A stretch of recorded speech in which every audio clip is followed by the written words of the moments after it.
Assalamualaikum warahmatullahi wabarakatuh. Perkenalkan, nama saya Cuncun.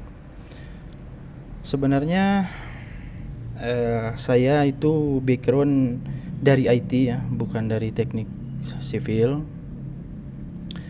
Tetapi beberapa tahun ke belakang saya bekerja di dalam bidang konstruksi sampai membuat aplikasi ERP ya untuk perusahaan kontraktor, dan sampai saat ini alhamdulillah saya bergabung dengan teman-teman mengerjakan proyek BIM ya untuk beberapa jalan tol yang ada di Indonesia ya. Nah, pada kesempatan ini kebetulan saya juga sebagai Andi gitu ya di BIM ini gitu ya. Salah satunya saya mendalami tentang CDA gitu. Nah, CDA ini memang salah satu platform yang memang sangat berperan penting dalam implementasi BIM ini gitu ya. Nah, dari arti BIM itu atau kepanjangan Building Information Modeling, dalam bahasa Indonesianya pembangunan pemodelan informasi gitu ya. Nah, BIM ini adalah sebuah proses yang digunakan untuk membuat dan mengelola gambaran digital dari ciri fisik dan fungsional sebuah bangunan. Proses ini melibatkan sebagai alat, teknologi, dan kontrak supaya dapat mencapai tujuannya gitu. Nah, dalam BIM ini kalau kita analogikan gitu ya, dalam sebuah perusahaan yang sudah kita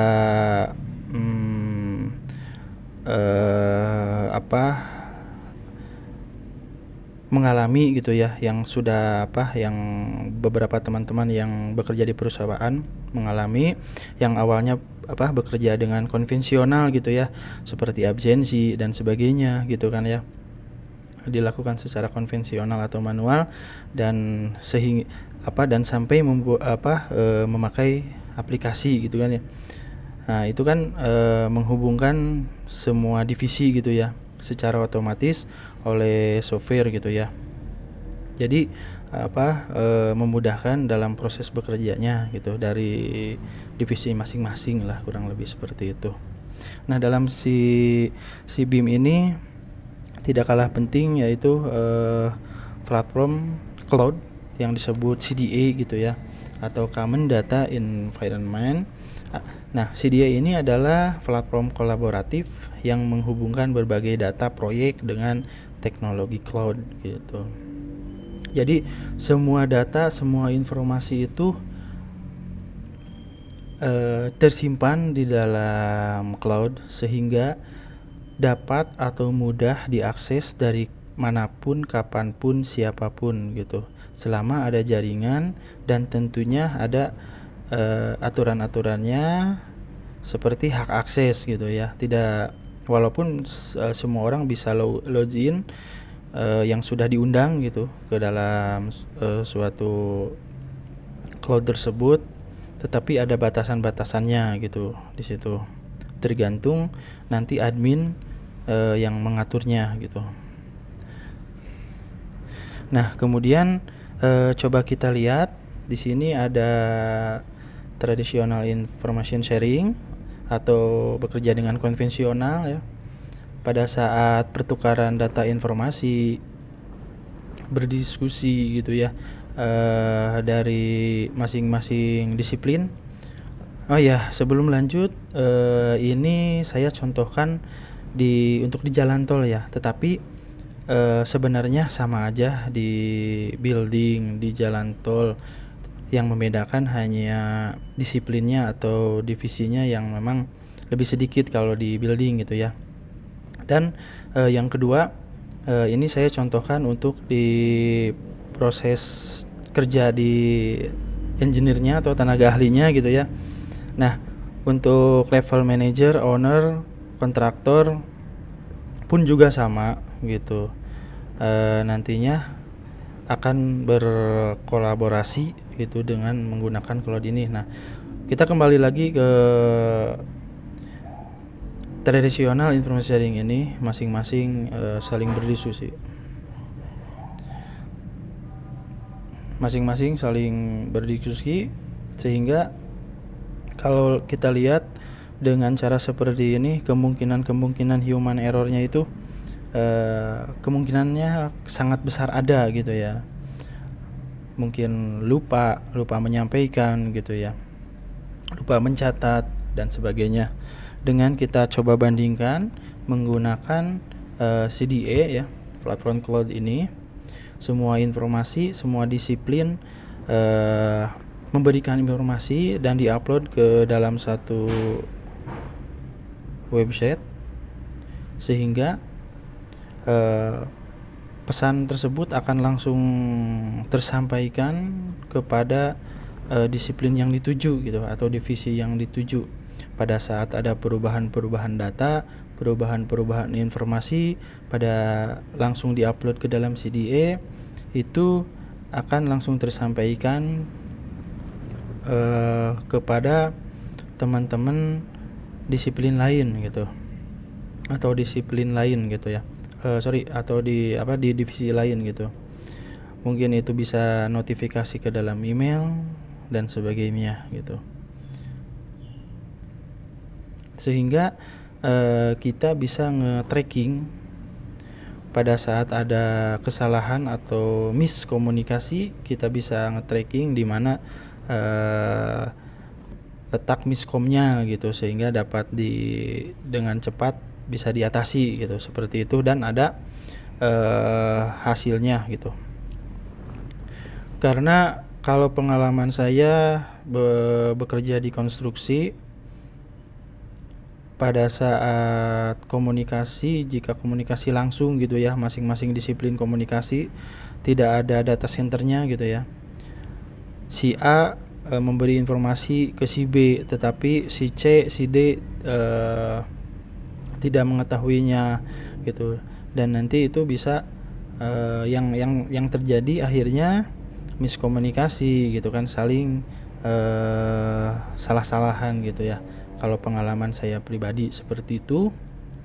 Dan dengan menggunakan CDA ini, kalau menurut saya pribadi sangat terbantu sekali gitu ya.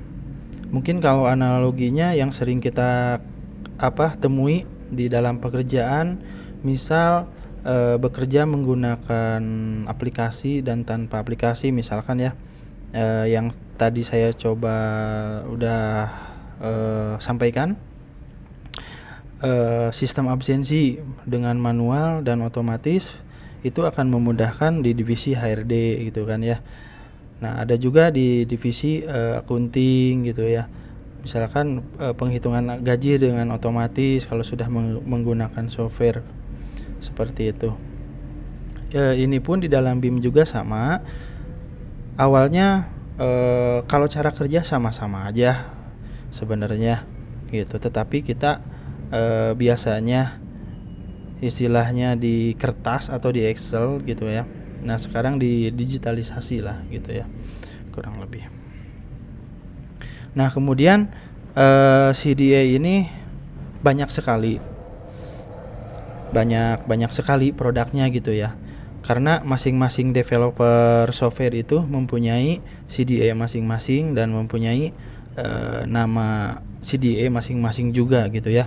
Seperti kita ketahui dari produk Autodesk gitu ya, mempunyai CDA yang namanya Autodesk Construction Cloud gitu ya, atau ACC gitu ya, atau ACC seperti itu. Ini bisa diakses atau bisa trial ya kita kalau mau mencobanya, dan insya Allah pada kesempatan ini yang saya akan bahas ini ACC ini ya gitu kan, software ini, karena di dalamnya banyak fitur-fitur yang menurut saya akan membantu untuk perusahaan-perusahaan yang bergerak di bidang konsultan maupun di kontraktornya gitu ya. Kemudian ada juga dari Graphisoft ya, Beam Cloud, mereka mempunyai Beam Cloud. Kemudian ada juga dari Trimble gitu ya, yang disebut Trimble Connect gitu ya. Kemudian ada juga dari Bentley atau PCDE gitu ya. Nah, sebenarnya dari RT Beam itu kan kadangkala ya awal-awal Beam itu 3D gitu kan ya. Mungkin pada saat awal-awal Beam itu rame masih banyak yang mengira seperti itu gitu kan ya. Sebenarnya kalau 3D kan kita di Indonesia dari dulu semenjak ada SketchUp gitu ya, kita udah melakukannya gitu kan ya, 3D gitu. Nah, tetapi dengan Beam ini bisa lebih detail gitu, dari segi penggambaran atau pemodelan, kemudian dari segi menyampaikan informasi gitu. Jadi kalau menurut saya pribadi, Beam ini lebih ke cara komunikasi, cara menyampaikan gitu kan ya, detail-detail dari produk tersebut, seperti itu.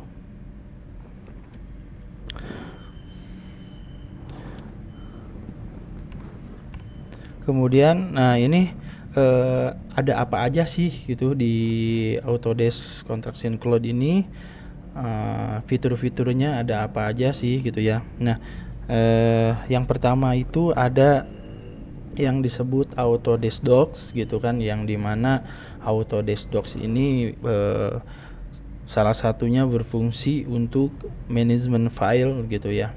Ini termasuk manajemen pengguna juga gitu ya, nantinya itu ada hak akses gitu ya. Misalkan file mana aja ini yang bisa dilihat, di-delete gitu ya. Cuman hanya melihat aja gitu. Bisa nge-upload gitu ya. Dan masing-masing jabatan mempunyai hak akses masing-masing gitu kan, sesuai aturan yang sudah diterapkan oleh perusahaan gitu. Dan hak akses itu bisa kita custom gitu ya sendiri oleh admin CDA-nya gitu, misalkan level manager, level owner gitu kan, kemudian level staff gitu dan sebagainya. Nah, di dalam manajemen file ini pun sebenarnya di dalam itu ada yang namanya versioning, file naming gitu ya. Itu sangat membantu untuk para desainer gitu ya, terutama yang membuat file atau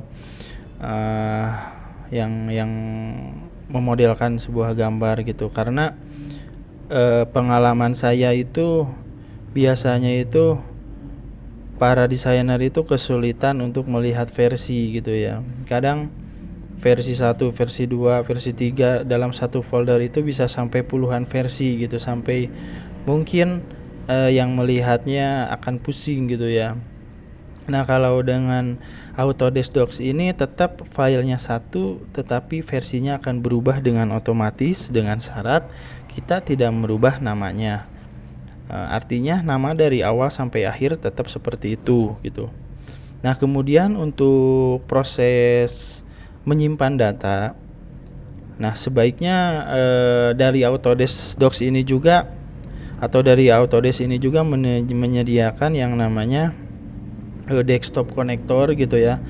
Jadi yang tidak terbiasa melihat web-based atau yang biasanya melihat Explorer biasa, seperti biasa kita melihat Explorer gitu, file-file seperti itu, ada yang namanya aplikasinya desktop connector gitu. Jadi itu sama kayak folder biasa yang di komputer.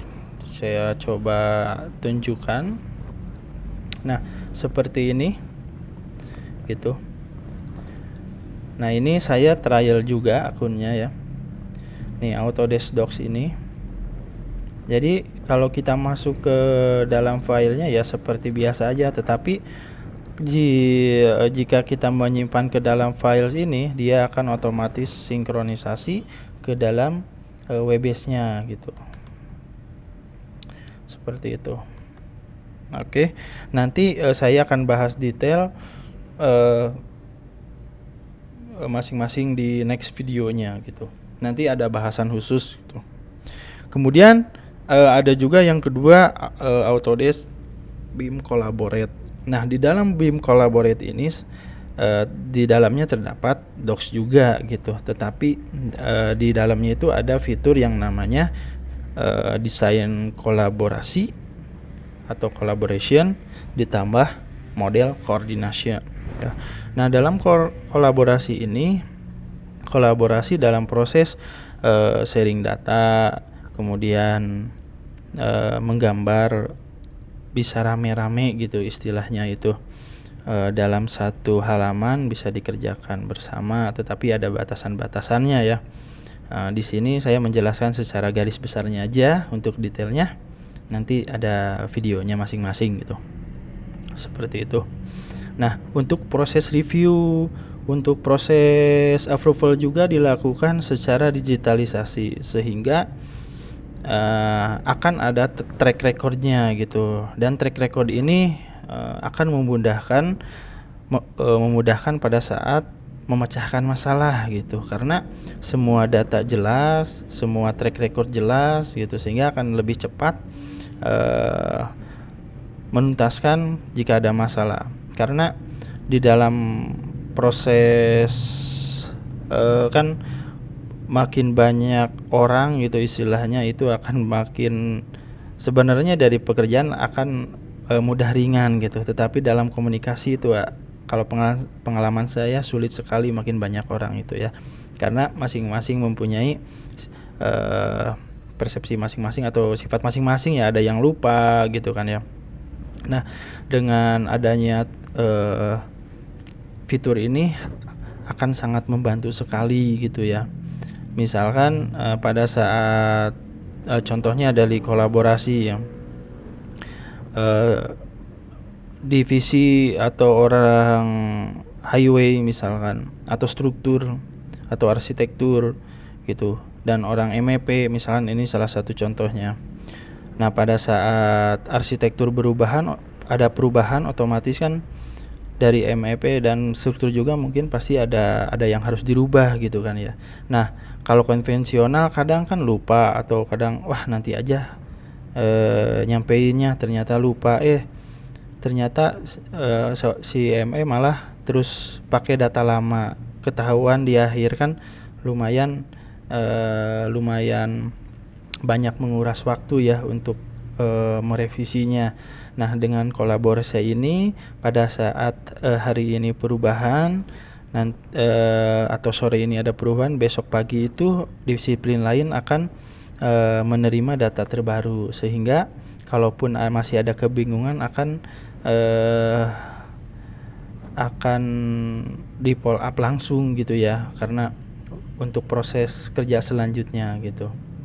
Nah, adapun secara model koordinasi secara garis besar kan, secara garis besar itu lebih menggabungkan sebuah masing-masing project gitu. Karena kan dalam proses menggambar itu misalkan struktur ada berapa lokasi misalkan ya, ada jembatan gitu kan kalau di jalan tol gitu kan ya. Nah, itu nanti akan digabungkan secara online. Mungkin kalau offline-nya itu kita bisa pakai Navis ya, bisa pakai Navis atau InfraWorks gitu. Nah, ini memudahkan untuk orang-orang yang memang kadang kan kalau kita ngecek misalnya lagi di jalan pun ini bisa dilakukan, karena cukup membuka browser gitu ya, kita bisa melakukan review tanpa harus menginstal aplikasinya gitu, cukup membuka linknya. Nah, di dalam model koordinasi ini kita juga dapat melihat mana aja yang clash gitu, seperti itu di dalam online gitu ya. Nanti akan saya coba contohkan atau praktekkan langsung gitu di next videonya. Kemudian ada juga Autodesk Takeoff. Nah, ini untuk menghitung quantity ya, baik itu dari 2D atau dari 3D gitu secara online gitu. Ada juga Autodesk Build. Nah, Autodesk Build ini biasa dipakai untuk pelaksanaan konstruksinya gitu ya. Nah, kalau Autodesk Dock, Autodesk BIM Collaborate ini biasanya digunakan untuk pada perencanaan. Tetapi di Autodesk Build juga mempunyai docs-nya seperti itu. Jadi, nah, yang terakhir itu ada Autodesk Spec untuk spesifikasi gitu. Nah, jadi kalau sebenarnya masih banyak beberapa ada yang lain gitu ya. Tetapi untuk pada kesempatan ini saya akan coba membahas kurang lebih dari 5 fitur ini. Di dalamnya itu ada apa aja, kemudian bisa apa aja, manfaatnya apa gitu kan ya. Nah, kemudian dari Autodesk pun juga membuka Open API untuk para pengembang software gitu ya, bisa mengembangkan sendiri gitu, dan itu sangat membantu gitu ya. Memang ada beberapa yang tidak ada di dalam CDA ini bisa dilakukan dengan Autodesk Forge disebutnya itu. Nah, mungkin kurang lebih seperti ini untuk penjelasan tentang CDA dari saya. Itu jadi intinya CDA itu adalah sebuah platform gitu, dan masing-masing developer mempunyai nama masing-masing seperti itu yang sudah tadi saya sampaikan. Nah, kurang lebih seperti itu. Next video saya akan coba membahas khusus untuk Autodesk Docs, bagaimana cara membuatnya, cara menjalankannya gitu kan, sesuai pengalaman saya.